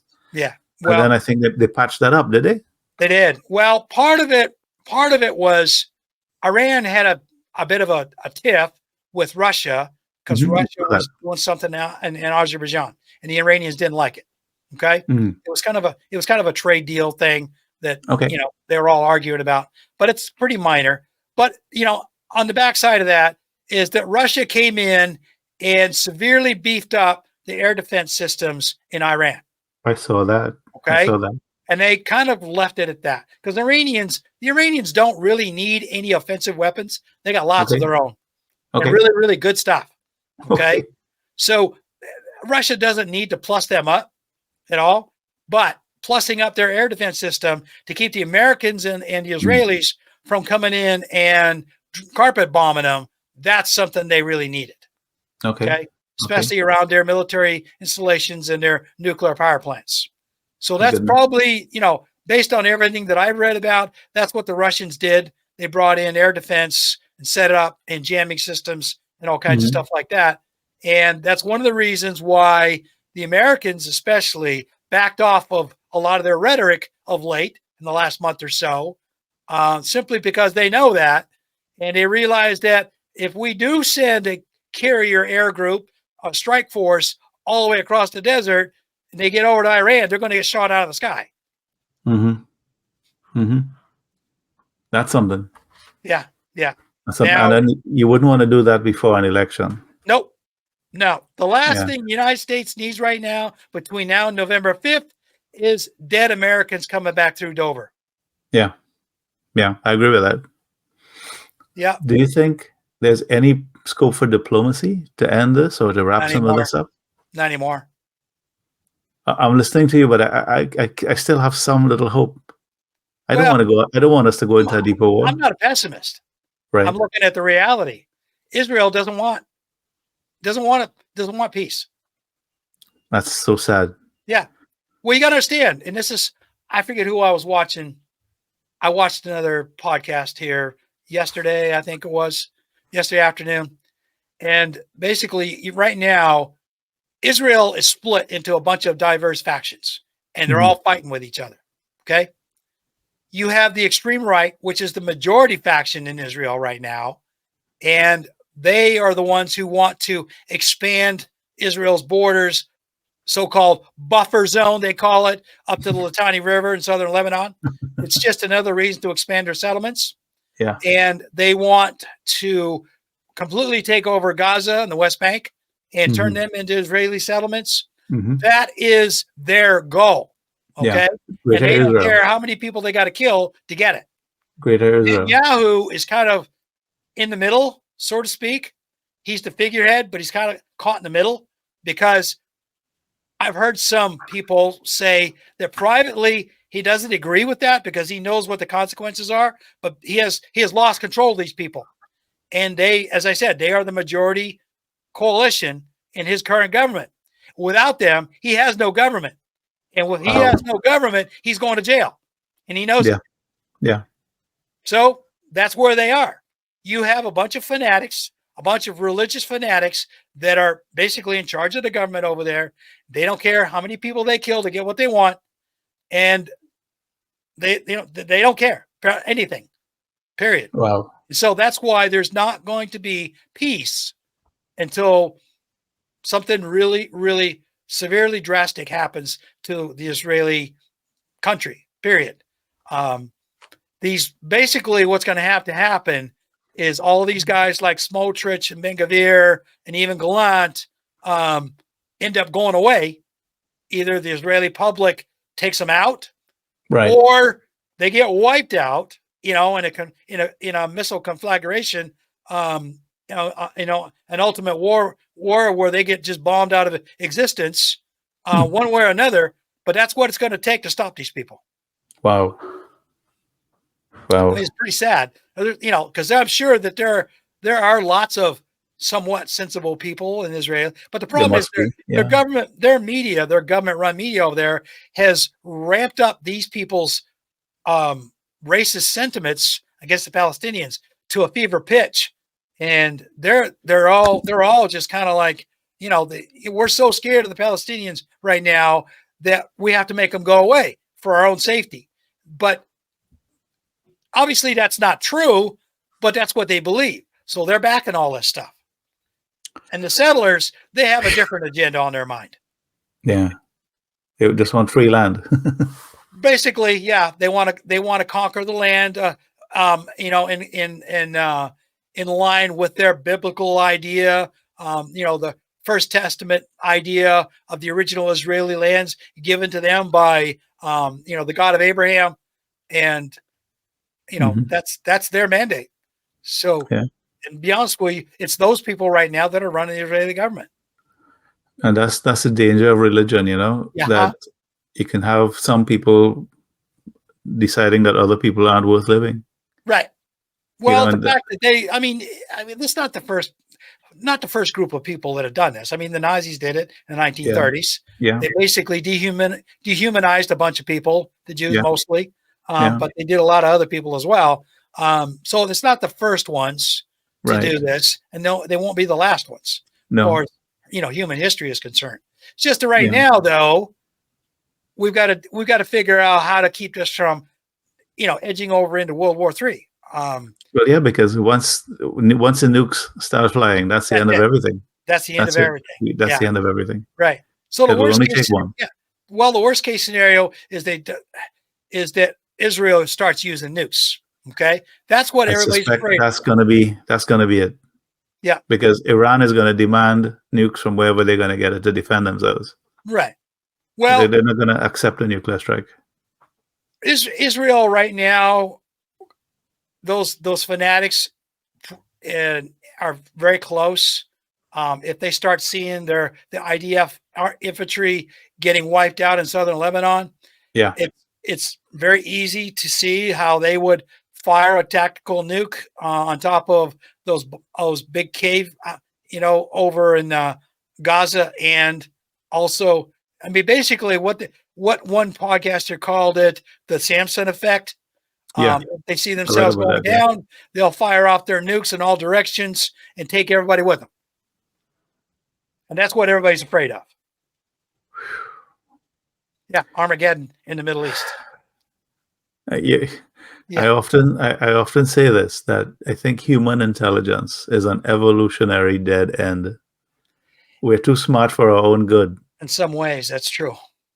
But we can stop all of this, We could. The problem is our technology, our ability to manufacture technology has far outstripped our emotional ability to handle it like it should be. Yeah. There's a big gap there. And in that gap, all the worst aspects of humanity are going to collect in that little space. Exactly. and Yeah. we're gonna just try to Yeah. destroy everyone Right. because we can. Well, I mean, I see the United States has kind of backed off on that a little bit over in Ukraine, but Mhm. the Middle East, on the other hand, I mean, it's still going, still going forward, and Yeah. that's what we got to worry about is that you know a lot of the Christians are now running around thumping their Bibles right now because they're thinking that Revelations is in hand. um, that Mhm. they think that the Antichrist is somewhere over in the Middle East right now, doing all this in accordance with the last chapter of their Bible. Um, and I'm like, okay, so they're, depending on who you talk to, some of them are ready to head for the bunkers. The other ones are just kneeling down in prayer, waiting for everything to roll over them. And the other ones are actually in our government. What a life! What a world we've built for ourselves. Uh-huh. I know, but it goes back to what you were saying. Emotions much they take up too much of our collectiveness here. Right. And unfortunately, um, until we can figure out how to correctly use the big stick without killing everybody around us, we're going to Correct. be stuck in this perpetual cycle. And so many people have to die. Oh, it's just Right. tragic. It is tragic, and it's very unfortunate that it's come down to that. But you're right. Mhm. You're going to see, thousands and thousands of people are going to die Mhm. because somebody is running around like a caveman with a big stick, and using the electronic version of a club, and they don't care who they kill. No, they don't care who they kill. Now, And that's sad. That's sad because that's inhuman. We're not, most of us anyway, are not like that. We don't want that. We don't want to do that. well, I was reading some psychological article here not too long ago, about Mm, a week or so ago, and this guy wrote something. I think it was a Medium actually, mm, and he wrote an article on it saying that he said, be honest with you, most humans, you don't have to scratch the surface very deep, and you'll find this fanaticism just below their surface. right. Most humans are very tribal still, not that much different than our ancestors from 300,000 years ago. And we're just there. It's there on the surface. The ability for us to wage violence against who we perceive to be aggressors and attackers is Mm. always just below our social consciousness. And it The applies, he thing, said, it applies to just about every human on the planet. On the planet. the thing about it is, we know this in my uh, understanding of it. We understand it. Mm-hmm. And we also can recognize that we're coming to a point in history where we can destroy ourselves if we go Right. this way. Right. The way through that is not to disregard it, but to evolve past it, in my opinion. Well, no, and We you're have to look exactly at right. The problem is there's not enough of us who know this, who think about this. See? So, in order for us to get the word out, we use podcasts like this. We write on Medium, Substack, so on and so yeah. forth. But be honest with you, the majority of the average humans across the world, they don't see this stuff. They don't Isn't see it? it. Isn't it something? Yeah. I, So, I, we can hope that people's consciousness is evolving, at least that, because you can see people resisting a lot of the negative things right. being done by the governments Well, that's in our true. name. Well, that's what So, worries. That's kind of what's worrying me coming up. Is something that I mentioned here last week. hmm, Joe Biden knows that he's finished whoever wins on November 5th, but he's right, still going to be in office for another 2 months. right. Joe Biden could do a lot of damage around the world in 2 months. He could. Okay. He wouldn't be Good. the first president to do that. I mean, Yeah, look what Trump did, when he knew he was going out. Okay. yeah. But his was more domestic, but there have Hmm. been presidents in the past, as we've seen, and some we remember, who have done some really bad things on their last couple of months going out of office and Right. handed over the reins. I mean, look what Barack Obama inherited from George W. Bush. Hmm. Okay, Hmm. the remnants of 9/11, and the wars he started, and all that stuff. So yeah, it does happen. So now we have to worry, is Joe Biden going to leave a really nasty legacy for whoever wins in November? I saw a little statistic yesterday. They were saying that we spend $100,000 a second. Did you see that one? No, but it wouldn't surprise me. 100, yeah, it adds up to 1 trillion every 190 days or whatever. Mm-hmm. $100,000 a second. Yeah, yeah. Well, that's just how bad we are. Isn't that something? And it's not money we create; it's money we borrow. I was watching one of my economist shows here last week, and they said that the national debt is getting to the point where the interest on just paying the interest on that is going to be more than what we bring in as far as taxes is concerned.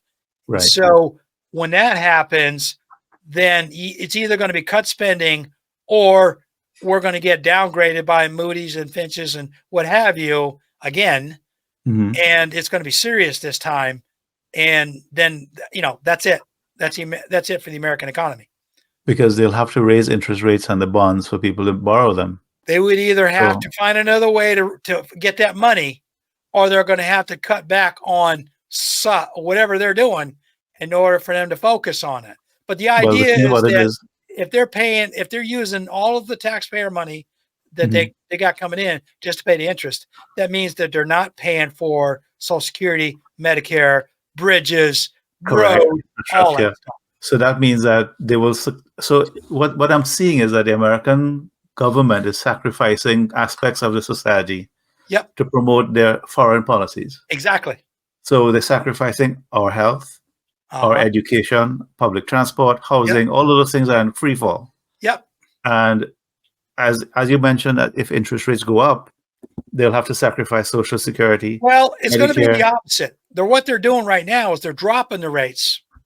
I think that's an election ploy. Maybe it's not something they can sustain. No, they can't.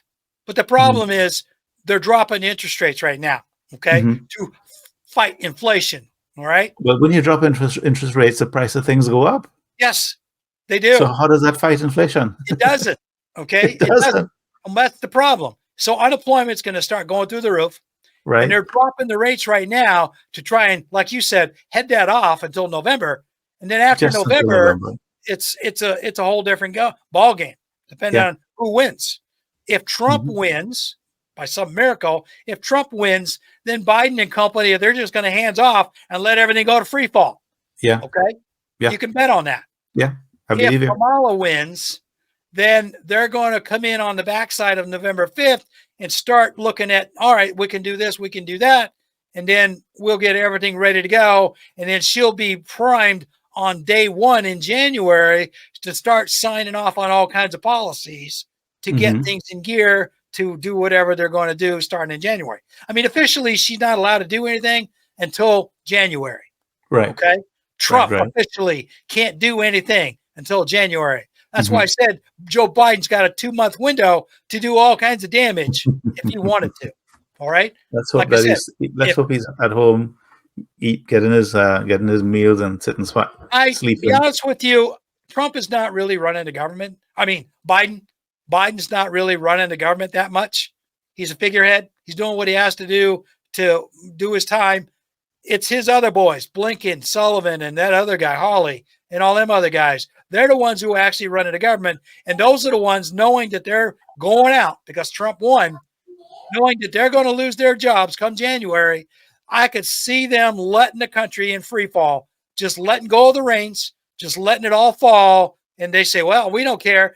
I'm a rich guy. I got millions in the bank. I can do whatever I want. I can go wherever I want. And we don't care what happens after January. That's just because they want to stick it to Trump and his government. Now, if Harris wins, then I could see they would have a good transfer, a good changeover, change hands, do all kinds of stuff, and Kamala will carry on doing Biden's policies for the most part.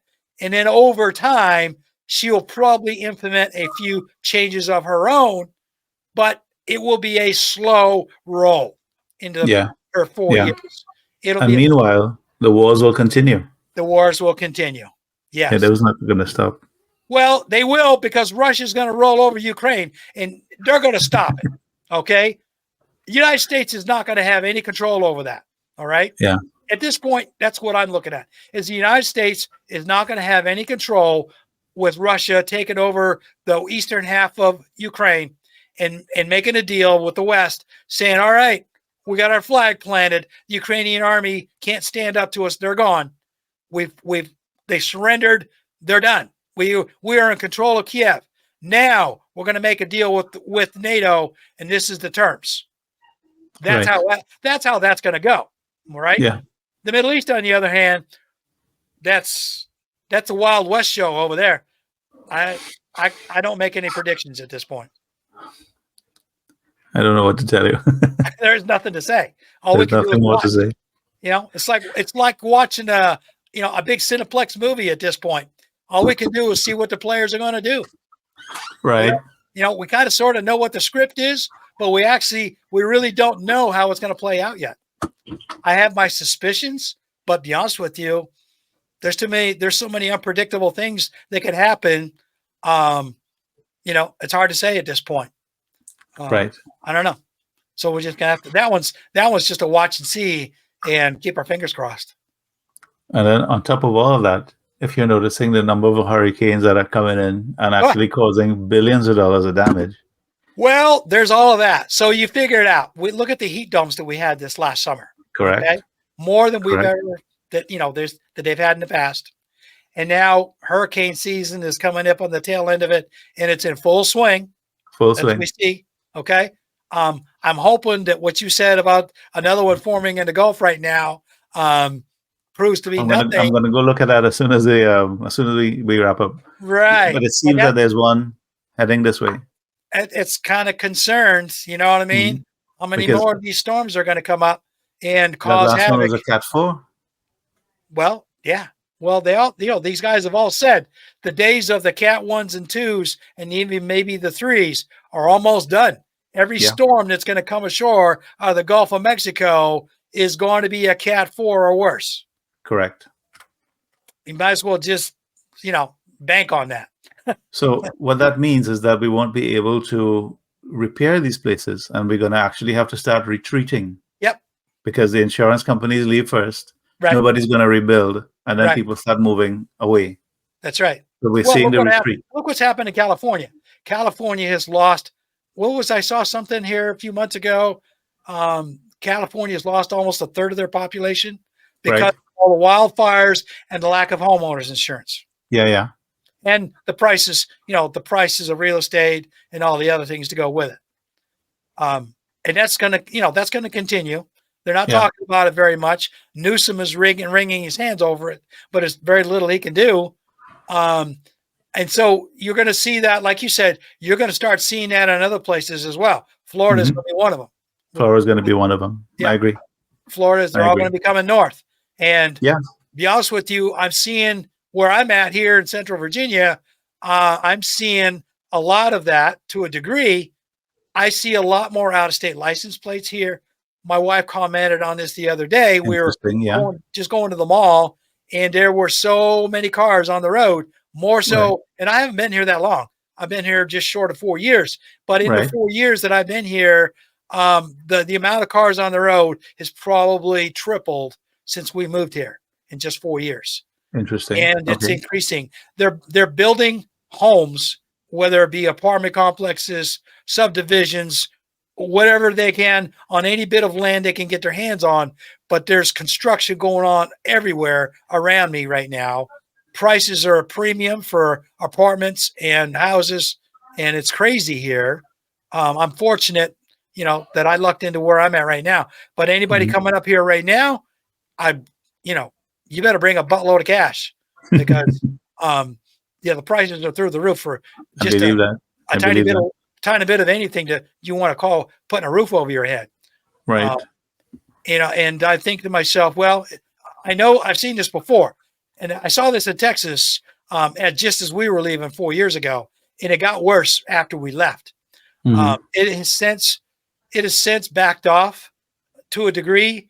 All those people from California found out that Texas wasn't exactly what they thought it was going to be.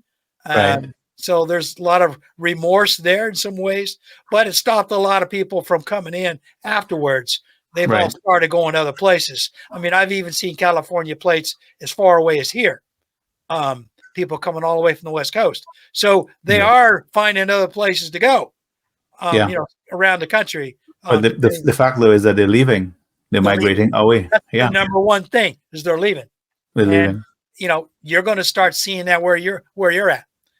Well, I expect it. House prices have been going up recently because a lot of people are trying to migrate to states with less taxes and better weather. Right. But that better weather isn't going to last. No. I see it. I see it. I'm thinking about leaving myself. Well, Yeah, I would say, given the weather the way it is, I would go north. Yeah. I don't know what to recommend, truthfully. Like I said, where I live here, Central Virginia, 4 years ago, I'd have said, "Come on, I'll Right. keep the porch light on for you." But now, I don't actually, simply because the prices of everything have Right. basically become almost unreachable unless Yeah. you got a bucket full of cash. No, that doesn't happen. That Yeah, doesn't happen so easy. So it doesn't happen so easy for most people. So Yeah. now you're looking at going farther north, where prices may be a little more reasonable. But then you got to look at where you want to go. Okay. Yeah. If you stay west of the Appalachian Mountains, then you run into certain states that are definitely on the far side of the central line. Places like Kentucky and Tennessee. I highly do not recommend you going there. Stay away, because there are a lot of people who are leaving those states right now. Right. Well, certain areas. Kentucky's kind of a mixed bag, but Tennessee, Right. definitely a lot of people are leaving Tennessee if they can afford to go, simply because it's getting really toxic there. Alabama obviously is definitely not good. In the further west you go, the worse it gets. Okay. I have looked into it. There are some states that are resistant to climate change and will still have fresh water and all that. Right.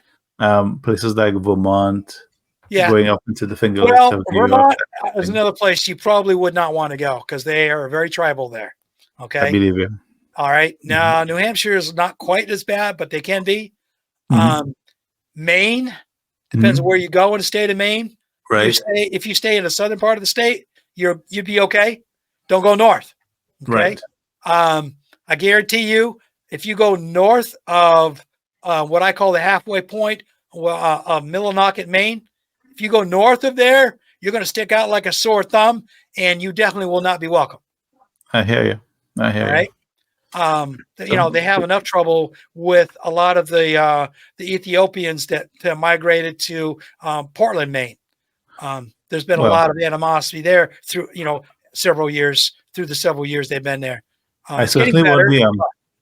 I certainly won't be going to Springfield, Ohio. I hear they eat various things over there. Yeah, well, again, it's all about you got to be careful where you go. There are, like you said, there are places, but right now you need to actually do some serious Google searching in order to find a place that's that you can survive without running into issues after you get there. There you go. Yeah, I've been looking. I have been looking. Nobody's equipped these days to go somewhere, decide they don't like it, and go somewhere else. Correct. Unless you have an RV and you can park it up for a little while. Even with the RV, living on the road in an RV is not all it's cracked up to be. I believe you. Yeah, I mean, there's people that do it, but and I've met a few of them, and I'm like, no. I'm sorry. You like your warm bed and your shower, huh? Well, I can rough it. I don't have a problem with it. And if very absolute worst case scenario in this country, if you've been following some of my podcasts, I've been reading Michael Campy's story, The Priest. Yeah. So if that ever happened in the United States, I could survive. Right. I'm very well equipped to survive. Okay. Right. That's not a problem. But I'm hoping it never comes to that. Yeah, we don't want it. I don't want it to come to that. Nobody wants that. No, So nobody wants it that. goes back to what you just said. The fact that I don't want to go to that, I'm okay with sleeping in my own bed in a comfortable house, going on, vacation trips, not Correct. survival trips. Correct. I'm with you on that. Yeah. So I tell you, I'm kind of concerned, as far as the way things go, and I don't know how it's going to play out. Truthfully, you and I are just going to have to watch, see how things go. If you see any more TikTok videos like the one you sent me, share. No Okay? problem. I know you like those.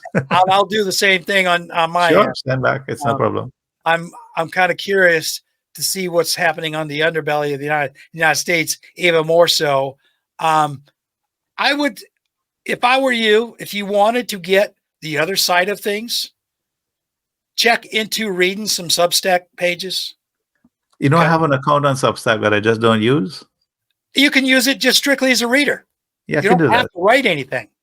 Okay, you can Mhm. just read stuff, but there are a lot of commentators like Right. Ken Klippenstein, for example. But Caitlin Johnstone writes a bunch of really good stuff. I like her. She's very radical. I will tell you straight up. I like Um, her though. She tells it like it is. I like her. exactly. But there's other ones too. Jessica Wildfire just booted up her old Substack page, Oh, so okay. she's going to be posting there again. Okay. So but it's people like that you won't find on Medium. Yeah. Um, and there's other writers. There's a guy out of the UK that I've subscribed to, anti-imperialism, I think is something like that. He's a writer from Right. the UK. He's Right. another one that I read a lot of. So again, whatever your tastes are, you'll find it, Mhm. and they aren't being censored by Medium. Yeah. So I, that's I often wonder about that if we get shadow banned for various articles. I sometimes think we about do. that. We do? We do. I am a perfect example of that. Okay. The reason why I say shadow ban is that what they do, and this is what I figured out over the last 4 or 5, 6 months or so. Okay. I Yeah. started taking a hard look at my articles compared to all of the very, very, very similar articles. And it goes Right. back to what I said in the beginning.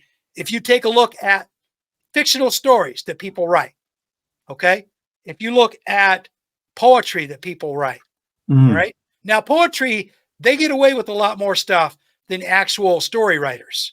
Right. But story writers, on the other hand, they're getting shadow banned. If you are a blog article writer and you're writing anything at all about what's going on in the Middle East, you're going to get shadow banned to a degree, depending Hmm. on what you say. If you're Yeah. pro-Israel, you're going to be okay. If you're really, really embedded, like Caitlin Johnstone, for example, you're publishing that kind of stuff. Demonetized.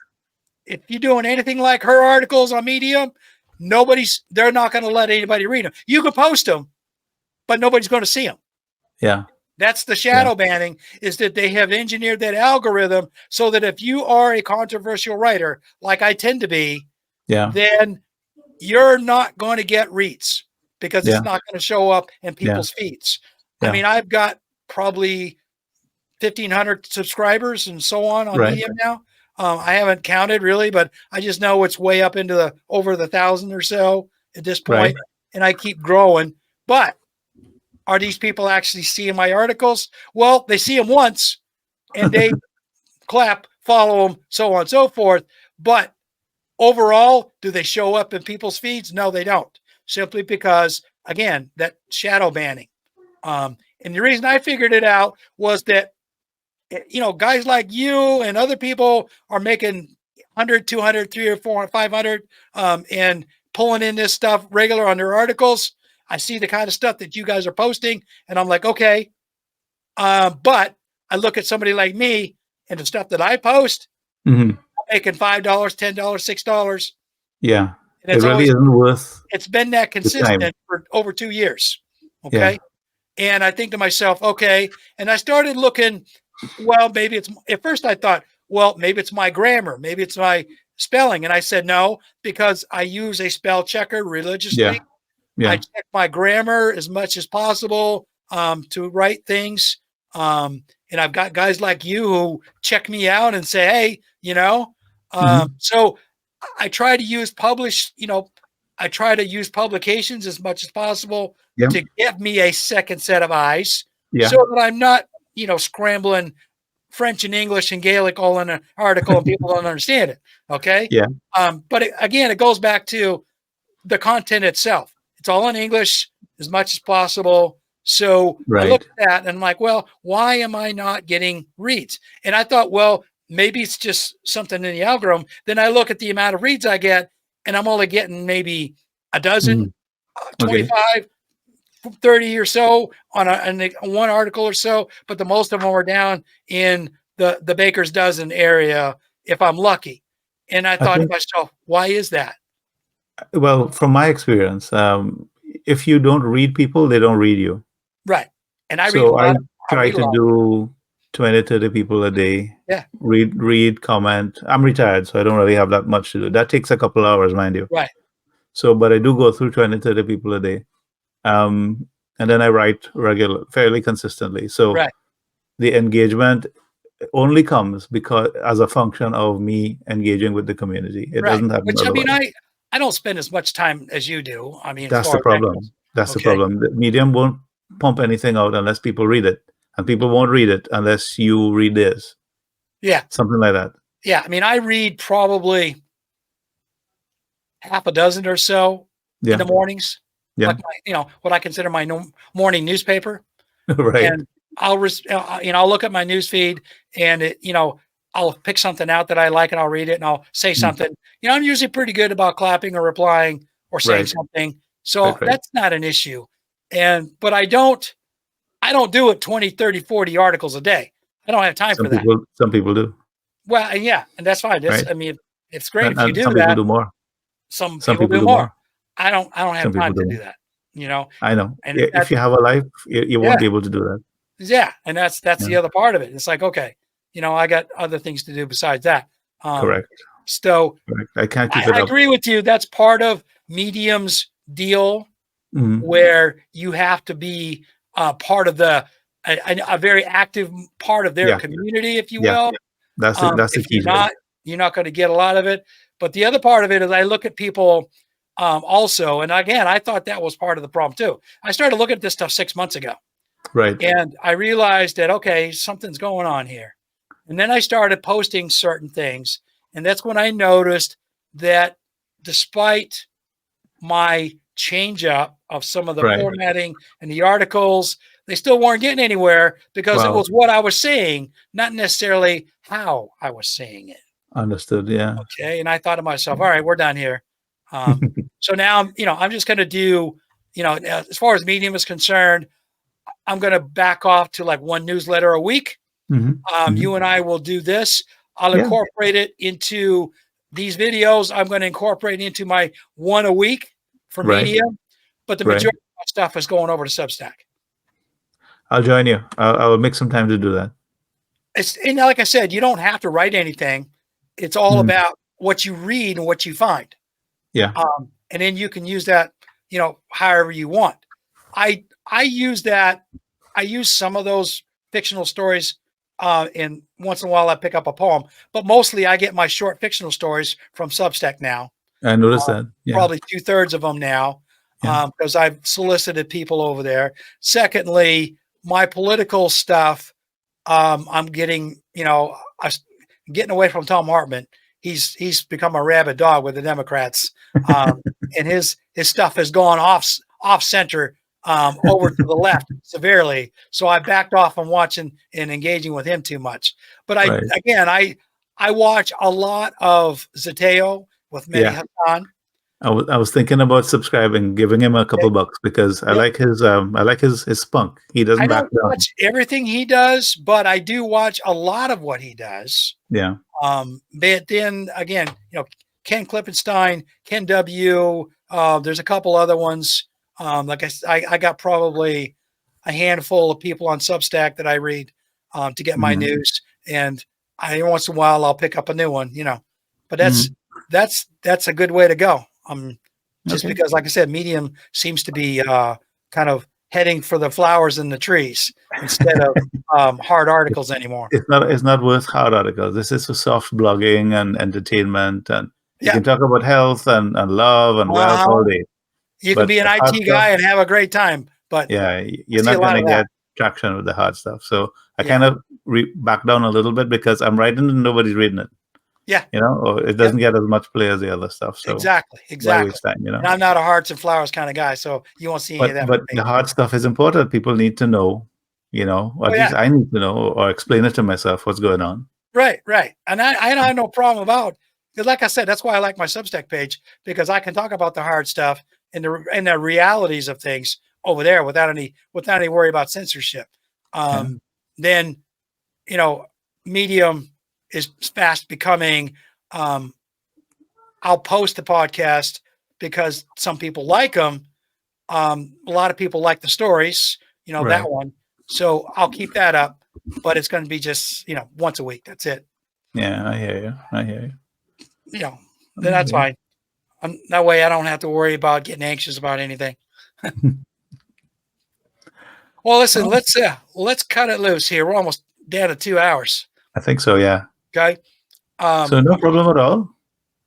It was very nice chatting with you, my friend. I appreciate it. Again, as usual, you and I, we run the gamut of everything that's going on that's going to affect us personally, one way or another. And that's a good thing. We talk about everything, actually. We do. See? A little bit about everything. That's what these videos are for, is because I want people to read these and see these and listen to them and realize that we're just two average Joes. We're no different than everybody else. Mm-hmm. And if this is concerning the two of us, then it concerns them as well. And they should pay attention. They should pay attention. Exactly. All right. Well, I appreciate you. My friend. All right. And we'll do this again here. So whenever you're ready, you let me know. All right. Thanks. Take care now. So take it easy. I'll leave it up. I'll leave it up for you. Yeah. Just leave it up until everything's finished here. Yeah. No problem at all. All right. Okay. Bye. Take it easy. So I appreciate Mitch for coming back on. And as usual, we went lengthy simply because there's a lot to talk about, as he said. There's so much going on around us between hurricanes in the United States, wars in the Middle East, the not so war in the Ukraine anymore, and all the things that directly affect us personally. As I said, we're just average Joes. We're normal people just like you and the rest of them. And I hope that you'll take something from all this and maybe do something for yourself. Take care, and I'll talk to you again soon. Flancha. While I still have your attention, I want to tell you about how you can support this podcast and my efforts in general. This podcast will continue to remain free to subscribe to on all the major mobile podcast apps, on my YouTube channel, Krana Biha, and for the first 30 days on my Substack page, Krana Biha, the Tree of Life at Substack.com.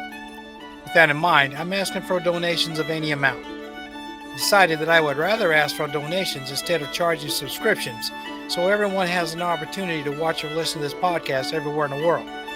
All I'm asking for is help in defraying the cost to produce and distribute this podcast and maintain my website. I've set up a donation tab on the Village Oak Tree webpage at rss.com and a donation page on my website at www.kranabiha.com, which are all linked to PayPal for your security. This way you can use any currency you wish from around the world, providing PayPal is available to you. Any amount's appreciated. Now, about my website. The easiest way to find it is to copy it from the background behind me if you're watching this video. If you're listening to an audio version, copy the website name from the podcast logo shown. Search for it and enjoy your visit. Lastly, I'm trying to sell some copies of my book, Fugitives in the New United States, which can be found at major book retailers around the world, such as Amazon, Barnes & Noble, and Lulu. You can also buy from me direct through the bookstore page on my website. Fugitives in the New United States is available in hardcover, paperback, and digital form. Free if you're a Kindle subscriber. It's written for young adults and older, so it's safe. If this were a movie, it'd be rated PG. Look for Fugitives in the New United States at your favorite book retailer and enjoy it. If I sell enough, I'll find the time to write the second book in this series. So I want to thank you for your support. even if it's just a like and a subscribe on my social media accounts. Thank you for listening to the show today. I hope you enjoyed it, and you'll return again for another episode of the Village Oak Tree. Please like and subscribe and reply on the podcast videos or the audio podcasts where available. This helps with distribution around the world to anyone who may have an interest in the interviews and commentary I offer. I appreciate everyone, no matter where you are in the world, who watches or listens to these videos and podcasts. As I say goodbye this week, I wish to leave you with this Irish blessing as you go about your day. May your hand always be stretched out in friendship and never in want. Slán go foill.